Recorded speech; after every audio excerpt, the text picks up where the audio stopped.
안녕하세요, 저스티스입니다.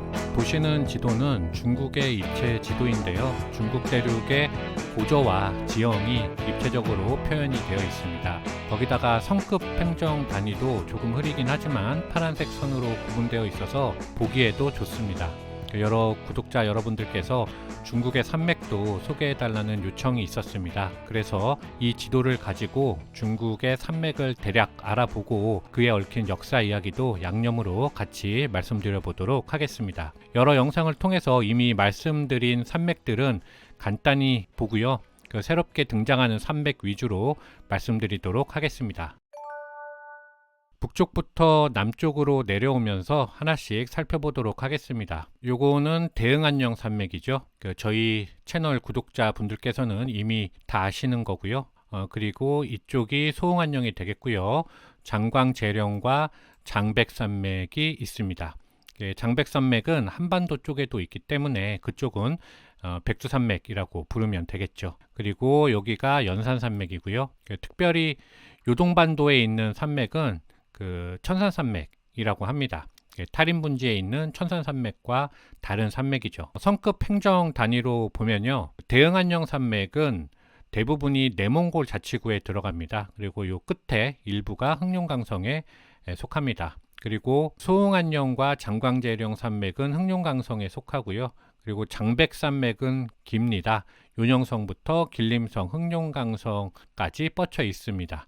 위키백과는 대응안녕의 길이가 1200km, 장백산맥을 1300km로 장백산맥이 더 길다고 설명합니다. 그리고 이 천산산맥은 윤영성에 속하죠. 그리고 연산산맥은 다속합니다. 확대해서 보면 동쪽에 윤영성이 포함이 되고요.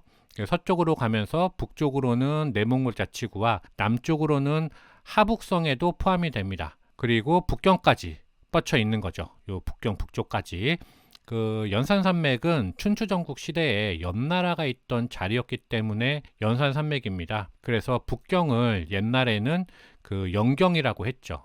명나라 시절에 영락제가 황제에 오르기 전에 연왕 주체였던 것도 요 북경에 분봉을 받아서 연왕이었던 겁니다. 그리고 삼국지에 보면 조은이 아기 유선을 구하고 장비에게 장판교를 맡기고 가잖아요.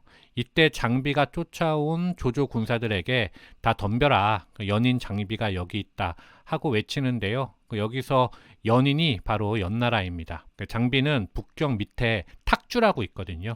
거기 출신입니다. 당시는 탁군이었죠.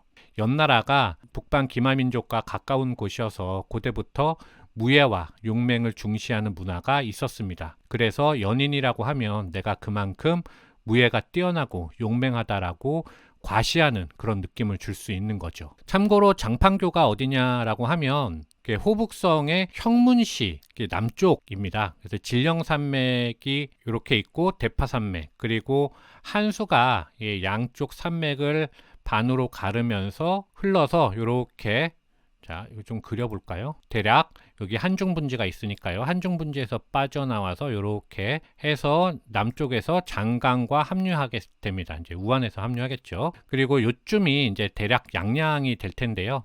정확하진 않지만 이 양양 밑에 보면 형문이라고 있습니다. 형문시. 거기 남쪽에 장판교가 있습니다. 자, 다시 돌아와서요. 연산산맥 밑에 남쪽에 요거는 태행산맥입니다. 태행산맥을 기준으로 산동성과 산서성을 나누는 거죠. 태행산맥 동쪽에 있어서 산동성이고요. 서쪽에 있어서 산서성입니다. 그런데 여기서 중요한 점이 하나 있긴 합니다. 이전 영상에서도 여러 번 이야기할까 말까 하다가 놓친 부분인데요. 좀 이상한 거죠. 태행산맥을 기준으로 산동과 산서를 나눴다면서 도대체 그 사이에 있는 하북성은 왜 있냐라는 겁니다. 여기서 중국이 지역을 구분할 때 이 산보다는 강을 먼저 치는구나 라고 추측해 볼 수가 있습니다. 제 추측인데요. 이제 쉽게 말하면은 요렇게 황하가 흐르니까 황하를 기준으로 먼저 남과 북을 나누고 그 다음에 산을 기준으로 동과 서를 나누다 보니까 산동성과 산서성 사이가 떨어진 것이 아니냐, 이렇게 추정하는 겁니다. 이 부분은 추정입니다. 만약 틀리다면 말씀해 주실 분이 있으시다면 댓글 주시면 감사하겠습니다. 그리고 요 태행산맥 뒤쪽으로 요게 열양산맥입니다. 요 열양산맥까지가 산서성이죠. 그리고 그 북쪽에 있는 것이 음산산맥입니다. 음산산맥 넘어가 고비사막이죠. 그리고 이쪽을 황하, 요 안쪽을 오르도스 고원이라고 하고요. 황토고원이라고도 부릅니다. 좀 겹치는 부분이 많아서 그렇게 부르는데 엄밀히 말하면 요 오르도스 고원과 황토고원이 완벽하게 일치하는 것은 아닙니다. 황토고원이 남쪽으로 좀 더 넓습니다. 여기에 요 오르도스에서 바로 그 북쪽에서 도망쳐 내려온 그 흉노의 일추강 비가 그 한나라에 귀부한 다음에 그 남흉노가 돼서 살아간 곳입니다. 흉노의 2차 분열이죠. 1차 분열 때 동서로 분열하고요. 2차 때 남북으로 분열을 합니다. 이때부터 흉노가 한나라 안쪽에 터잡아서 살아가기 시작했고 그 기세로 한나라가 멸망한 후에도 5, 16국 시대까지 계속해서 오르도스 쪽에서 살아가게 됩니다. 자, 이 지도를 보시면 여기가 황하인데요. 흉노가 이 오르도스 지역을 차지하고 있는 것을 볼 수 있습니다. 바로 일추강 비 때부터 내려와서 터잡고 살아온 거다라고 보시면 되는 거죠. 그리고 갈 쪽도 흉노의 한 갈래로 보시면 됩니다. 다시 돌아가서요. 그 다음에 황하가 이렇게 있고 황하 서쪽, 요 하서 지방을 차지하고 있는 산맥은 하란 산맥입니다. 여기요. 여기서 보시면 여기가 닝샤후이족 자치구거든요. 대략 이렇게 되겠죠. 그래서 하란 산맥은 닝샤후이족 자치구와 내몽골 자치구의 경계가 됩니다. 동시에 하란 산맥은 이쪽 서역과 그 중원 왕조를 잇는 전략적 요충지였습니다. 왜냐하면 그 중원 왕조에서 서역으로 가거나 서역에서 중원 왕조로 내려올 때 무조건 요 하서주랑을 통해서 가야 하는데 요 하란 산맥에서 딱 대기하다가 지나가는 상인들을 공격할 수가 있기 때문이었습니다. 그래서 여기를 두고 이 당나라와 토번이 이제 피터지게 싸우는 거고요. 이제 서하랑 북송도 마찬가지로 싸우는 겁니다. 이거는 제가 황하편에서 이미 말씀을 드렸죠. 그 이후에도 명나라가 이 북쪽의 오이라트 같은 몽골의 공격을 막는 방어선으로 사용했고요. 이 청나라도 이 중가르와 대결을 할 때 서역정벌의 거점으로 사용한 곳이 하란산맥입니다. 그리고 그 밑에 서역에서 장안으로 들어가는 관문이 되는 산맥이 바로 육반산맥입니다. 대략 그으면은 이렇게 되겠죠. 이 닝샤후이족 자치구와 여기는 감숙성입니다. 요 감숙성 그리고 요 밑에 섬서성까지 이렇게 걸쳐서 세 성에 걸쳐져 있는 산맥입니다. 이 육반산맥에 바로 관중의 오문 중 하나인 북관, 이 소관이 있는 거죠. 소관을 통해서 관중으로 들어갈 수가 있었습니다. 자, 다음 지도를 보시면요. 이 지도는 황하 때 보여드린 지도인데요. 여기가 관중분지고요. 여기가 육반산맥입니다. 육반산이라고도 합니다. 북관인 소관이 이렇게 있죠. 소관을 뚫으면 여기 함양이나 장안으로 진격할 수가 있었습니다. 여기 보시면 육반산맥 밑에 농산이라고 있는데요. 이 부분을 지난 황하편에서 말씀을 못 드리고 그냥 넘어갔기 때문에 이번 시간에 말씀드려 보도록 하겠습니다. 왜 농서지방이라고 할 때 그 농서지방이 바로 여기 요 농산을 기준으로 하는 겁니다. 좀 더 확장하면 요 육반산까지 확장해서 농산 서쪽에서부터 대략 요쯤 가면 란주가 있겠죠. 이 란주까지를 여기를 농서지방이라고 합니다. 그리고 요 동쪽을 롱동이라고 하죠. 이 부분은 현재의 지명과는 조금 다릅니다. 농산을 기준으로 해서 동서를 나눈다 정도만 알아도 충분할 것 같습니다. 이 농서지방에 있었던 인재들을 끌어모아서 이 관중에다가 집어넣은 것이 바로 관롱 집단인 거죠. 서위 시절에 우문태가 이 동위를 따라잡기 위해서 자신이 북쪽에서 내려올 때 끌고 내려왔던 진민 세력에다가 기존의 관중분지와 농서지방에 있었던 그 토착 세력을 합쳐서 무장 집단을 만들었는데 그들을 관롱 집단이라고 부른 겁니다. 그 다음에 서위의 북주 그리고 수당으로 이어지면서 측천무가 집권할 때까지 약 한 세기 동안이나 중국을 쥐락펴락하는 것이 관롱 집단이죠. 다시 돌아가서요. 좀 확대해 보면 여기 농산 밑에 기산이 있습니다. 이 기산 일대를 여기를 휘성분지라고 하는데요.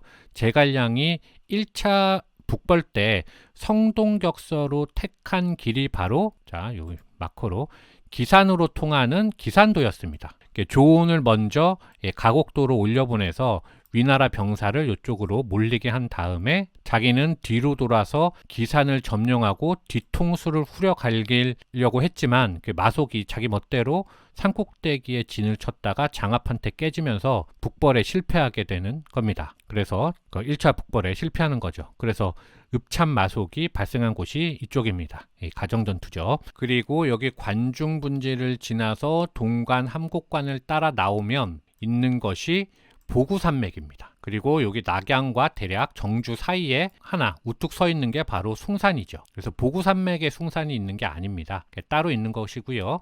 소림사가 숭산에 있죠. 관중분지 밑으로 진령산맥이 있고요. 진령산맥 밑으로 한중분지가 있고요. 한중분지 밑으로 대파산맥이 있습니다. 한중분지에서 한수가 이렇게 흘러나오고요. 그 옆에 있는 것이 동백산맥, 대별산맥입니다. 동백산, 대별산이라고도 합니다. 그리고 그 밑으로는 여기가 강서성, 여기가 복건성인데요. 이 강서성과 복건성의 경계를 이루는 무의산맥이 이렇게 있습니다. 그리고 그 서쪽으로 남령산맥이 있는데요. 그 남령산맥은 광서장족자치구와 여기 호남성, 그리고 광동성의 강서성까지 이렇게 4개 성을 잇는 북서쪽에서 동남쪽으로 잇는 이렇게 있는 것이 남령산맥입니다. 이 남령산맥이 바로 화중과 화남을 나누는 기준이 되는 산맥이죠. 그리고 이 남령산맥에서 발생한 수많은 강들이 남쪽으로 흘러서 이 주강수계가 되어서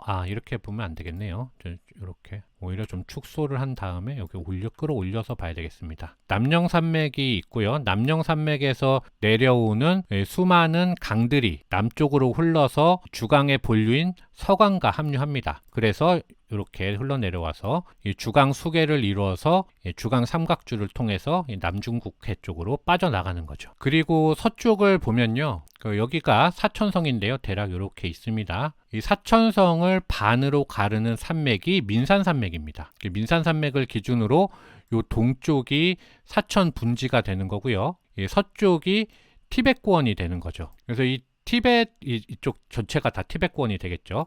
그런데 이 티벳고원을 또 나눌 수가 있습니다. 이 티벳 자치구 쪽은 티벳고원, 그리고 사천성 쪽은 사천고원이라고 부를 수가 있는 거죠. 그런데 여기도 약간 이상합니다. 왜냐하면 그 사천고원과 사천분지가 같은 성인데도 고도차가 엄청 심하잖아요. 요 다음 지도를 보시면 중국을 고도에 따라서 3개의 지역으로 구분할 때 이쪽 1구역이 해발 4,000m 이상, 그리고 2구역이 해발 1,000에서 4,000m 사이, 그리고 3구역이 1,000m 이하로 이제 서고 동저 지형이 되는 거잖아요. 여기서 제1구역과 제2구역의 고도 차이가 확 나는 기준이 바로 민산산맥입니다. 그러니까 다시 돌아가서요. 요 민산산맥을 기준으로 요쪽을 티벳, 그리고 요쪽을 사천이라고 하면 딱 떨어지거든요. 그런데 그렇게 안 하고 요 고원 한가운데를 이렇게 반으로 잘라다가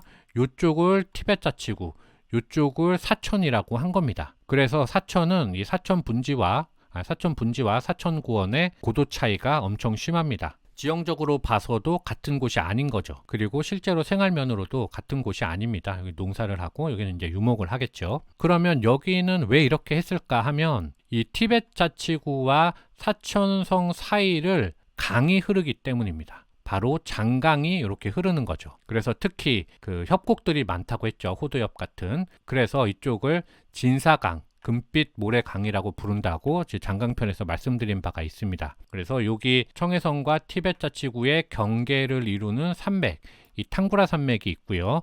그 탕구라 산맥에서 장강이 발원해서 이렇게 청해성을 따라 흐르다가 급격히 남쪽으로 흘러내리면서 이제 협곡을 지나가게 되는데요. 그래서 이 민산산맥보다 이 장강이 먼저 지형 구분의 기준이 되어서 사천성이 이렇게 고원도 있고 분지도 있게 된 것이 아닌가 개인적으로는 그렇게 추측하고 있습니다. 제 뇌피셜이니까 한 귀로 듣고 한 귀로 흘러 주셔도 되겠습니다. 자, 다시 돌아가서요. 요 밑으로 히말라야 산맥이 있어서 중국의 국경을 형성하고요. 이쪽 산맥들을 횡단 산맥이라고 합니다. 이 지도로는 잘 느껴지지가 않기 때문에 제가 다음 지도로 또 보여드리도록 하겠습니다. 이 지도를 보시면 히말라야가 이렇게 있고 여기가 횡단 산맥입니다. 그래서 횡단 산맥은 단일 산맥이 아니고요. 각각의 다른 이름이 있고 다 합쳐서 그것을 횡단 산맥이라고 한다. 이 정도만 기억해 두도록 하겠습니다. 횡단 산맥은 지역적으로 보면요. 이렇게 티베트 자치구의 동쪽 그리고 여기 사천성 그리고 운남성의 서부를 포함한다라고 확인하고 넘어가도록 하겠습니다. 자, 이 탕구라 산맥까지 했죠. 이 탕구라 산맥 위쪽에는 바로 바양카라 산맥이 있습니다. 바양카라 산맥이 황하의 발원지죠. 그리고 청해성 북쪽으로 하서주랑을 타고 오는 산맥이 기련 산맥입니다. 칠엔 산맥이죠. 실크로드의 핵심 경로인데 하서회랑이라고도 하죠. 그래서 이 하서주랑은 어디에 근거지가 되었냐면 바로 월지의 본거지입니다. 그런데 자, 좀 그려볼까요? 이제 월지가 이렇게 터잡고 있었는데 북쪽에서 흉노 묵특이 공격을 한 거죠. 그래서 천산산맥 이쪽 북쪽으로 쫓겨나가는 거고요. 계속 쫓겨나가죠. 이 쫓겨나가서 자리 잡은 월지를 대월지라고 하는 거고요. 요 밑으로 계속 내려가죠. 얘네들은. 그리고 이쪽에 원래 자리에 있었던 애들을 소월지라고 합니다. 그리고 장건이 파견되어서 중간에 흉노에게 잡혔다가 이제 월지를 찾아가지 못하고 얼씨구 절씨구 하는 그 이야기가 지난 수차례에 걸쳐서 제가 그 저스티스 채널에 많이 올려드렸던 그런 내용들입니다. 그리고 탈인 분지를 남쪽으로 감싸는 산맥이 쿨룬 산맥이고요. 곤륜 산맥이고요. 이제 쿨룬 산맥이죠. 그리고 북쪽으로 감싸는 산맥은 천산산맥입니다. 텐샨 산맥. 이 천산산맥 북쪽이 바로 중가르 분지죠. 중가르 분지는 당연히 그 청나라 시절에 중가르 제국이 있었고요. 관룡제한테 박살나면서 유목 제국이 지구상에서 영영 사라지게 됩니다. 이 중가르 이전에는 서요, 그러니까 카라키타이가 있었던 곳이기도 합니다. 그러니까 동쪽에서 뭐 요나라가 그 금나라한테 이제 깨지면서 요때 야율대석, 요나라의 야율대석이라는 사람이 거란인들을 이끌고 요 음산산맥을 넘어가지고 몽골로 도망칩니다. 그래서 키르키즈가 있는 곳까지 갔다가 결국에는 서진에서 자리 잡은 곳이 바로 이쪽 천산산맥을 기준으로 해서 탈인분지 북쪽하고 이 중가르 분지 일대였습니다. 대략. 그래서 중가르 제국이 있었던 곳과 겹치는 거죠. 그래서 개인적으로는 이 중가르가 그 서요 카라키타이의 후예가 아닐까 이렇게 추측하고 있습니다. 자, 이렇게 해서 오늘은 중국의 주요 산맥들을 알아봤습니다. 나중에 기회가 되면 각 지역별로 이제 만주는 했으니까요. 각 지역별로 잘라서 자세히 알아보는 시간도 한번 기회가 된다면 가져보도록 하겠습니다. 이상 마치겠습니다. 감사합니다.